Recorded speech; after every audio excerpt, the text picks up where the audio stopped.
여호와 하나님께서 약속하시고 복을 주시는 방법이 무엇인가 하면 순종이라는 겁니다.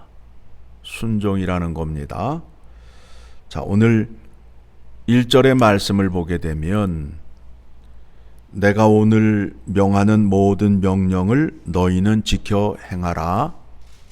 그리하면, 순종하면 너희가 살고 번성하고 여호와께서 너희의 조상들에게 맹세하신 땅에 들어가서 그것을 차지하리라. 이스라엘 백성들이 광야에서 하나님으로부터 시험을 받았습니다.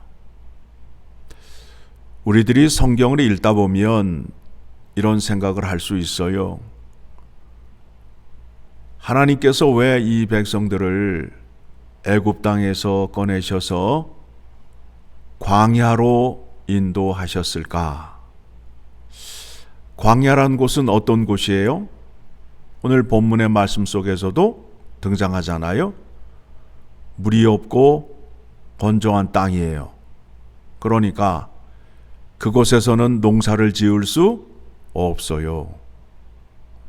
이 백성들이 애굽에서 나올 때 가지고 나온 양식이 다 떨어지게 됨으로 인하여 하나님을 원망하기 시작하였습니다. 그때의 그 문제를 해결하는 방법이 무엇이냐 하면 여호와께 간구하면 그 문제가 해결이 되었습니다. 즉, 여호와 하나님께서 명령하신 말씀을 지켜 행하면 그 문제가 해결이 되었습니다. 그것을 깨닫게 하기 위하여 이 백성들을 광야로 이끌어내어 시험을 한 것입니다. 자, 2절의 말씀입니다. 같이 읽습니다.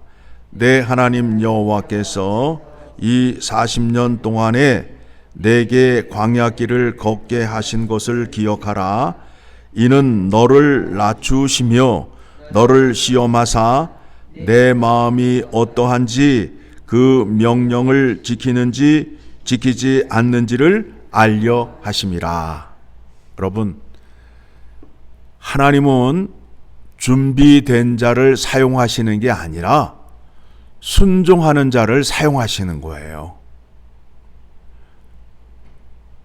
준비된 자를 사용한다라고 알고 있는데 그렇지 않아요. 순종하는 자에게 복을 주시고 사용하시는 거예요. 하나님이 능력이 많으시잖아요. 하나님이 일을 시킬 것 같으면 사람을 택하여서 하나님께서 능력을 주시면 그 일을 잘 감당할 수 있어요. 그런데 하나님께서 순종하는 자를 찾고 계신다라는 거예요. 출애굽한 광야 1세대 그 수많은 사람들 가운데 여호수아와 갈렙만 가나안 땅에 들어가게 되었습니다.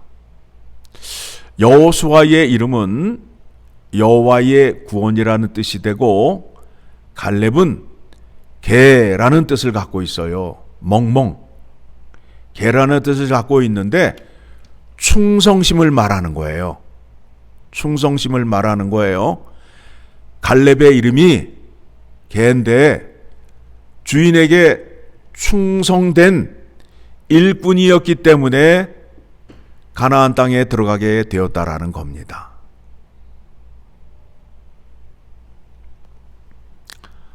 자, 하나님께서 택한 백성들에게 복 주시는 방법이 순종이라는 거예요. 순종을 통해서 복을 주시는 겁니다. 그런데 이스라엘 백성들이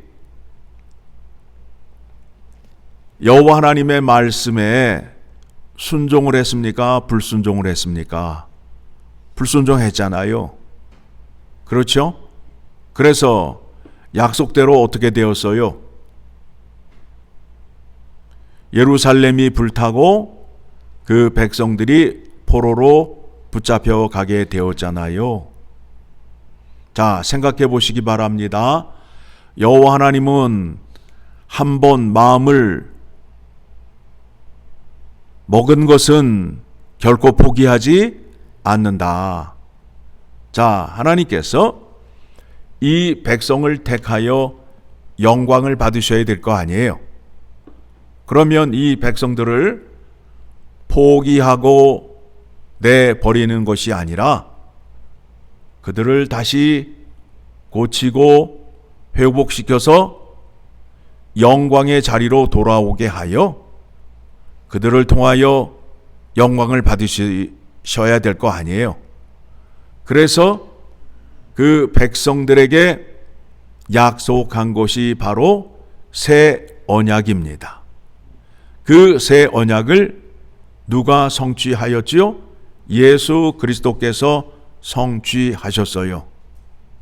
예수 그리스도는 하나님의 독생자 아들로서 이 땅에 오셔서 아버지의 말씀에 죽기까지 순종하신 거예요. 자, 여러분 한번 잘 생각해 보시기 바랍니다. 히브리서의 말씀에 모세는 그 집에 뭐예요? 사환. 예수 그리스도는 그 집의 아들이잖아요.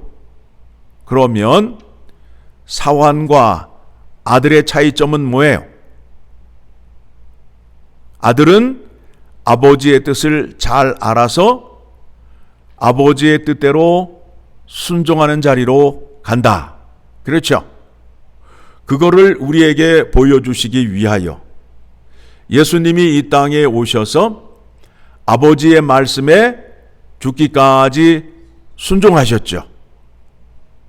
자, 우리에게도 순종의 복을 주시기 위하여 우리를 하나님의 뭘로 삼았어요? 자녀로 삼은 거 아니에요. 자녀로 삼은 거 아니에요.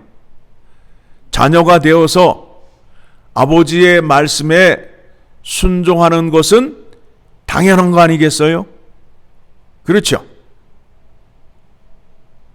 우리를 왜 하나님의 자녀로 삼았는가에 대한 생각을 하시며 믿음 생활을 하셔야 돼요. 순종하게 하기 위하여. 옆집 아들은 나에게 순종하지 않아요. 그러나 내 아들은 아버지에게 순종을 한단 말입니다. 왜 그렇다고요? 하나님께서 복 주시는 방식이 무엇이기 때문에? 순종이기 때문에. 순종의 자리로 나오게 하기 위하여 하나님이 정하신 믿음의 방식이 무엇이냐 하면 택하시고 죄 씻어주시고 성령 하나님 주시고 그리고 그의 신분을 하나님의 자녀로 만들어 주어서 하나님 말씀에 순종하게 하기 위하여 그렇다는 거예요. 순종을 해야 복을 받을 수 있고 하나님의 일을 할 수 있잖아요. 자, 로마서 8장 14절로 갑니다.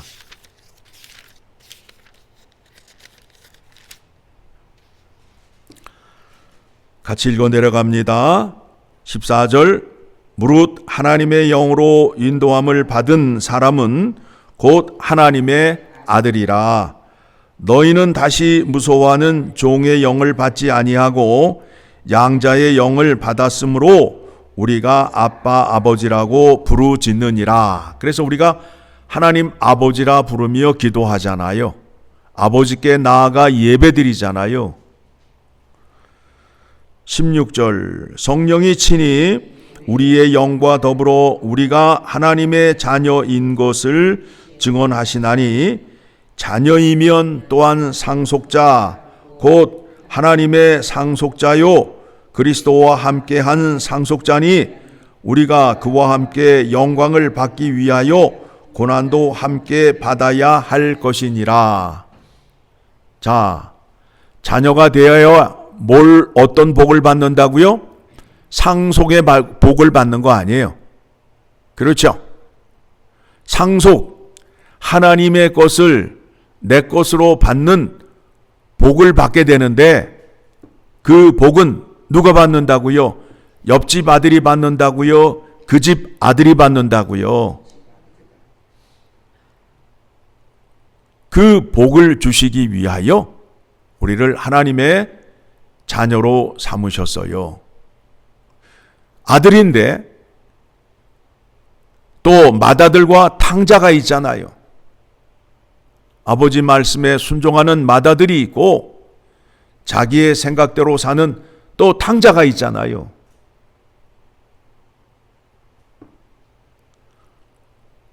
오늘 아침 하나님께 복받는 비결이 순종이라는 것을 여러분이 기억하셔야 돼요. 어떤 요령과 비법으로 복을 받는 것이 아니에요. 신명기에서 계속 강조하는 것이 무엇이에요? 하나님의 명령과 규례와 법도를 지켜 행하라. 그런 다음에 무슨 단어가 나와요? 그리하면이라는 단어가 나오잖아요. 그리하면, 순종하면 복을 얻는다라는 거예요. 그래서 그 백성들에게 순종을 가르치기 위하여, 순종을 깨닫게 하기 위하여 하나님께서 어디로 인도하셨다고요? 광야로 인도하셨다고요. 사람의 생각으로 양식을 얻는 것이 아니었어요. 하나님 말씀에 순종하니까 하늘에서 양식이 내려와요. 하나님 말씀에 순종하니까 바위에서 물이 나와요. 사람의 생각과 전혀 다른 방식으로 우리에게 복을 주신단 말이에요. 그런데 그 복이 순종을 통하여 이루어진다라는 것을 기억하시기 바랍니다. 순종하셔야 돼요. 말씀에 순종하셔야 돼요. 순종하시면 어떻게 된다고요? 내가 잘 되고, 자녀가 잘 되고, 가축이 잘 되고 하는 것마다 다 잘 된다라고 신명기에서 거듭거듭 약속하잖아요.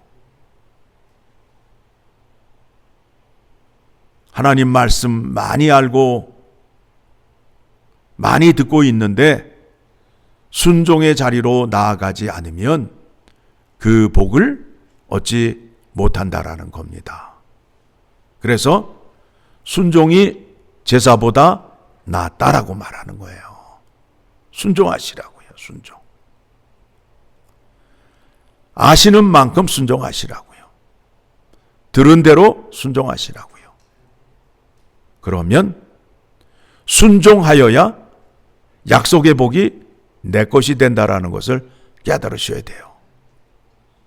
이것이 여호와 하나님께서 택한 백성들에게 복을 주시는 방식이라는 거예요.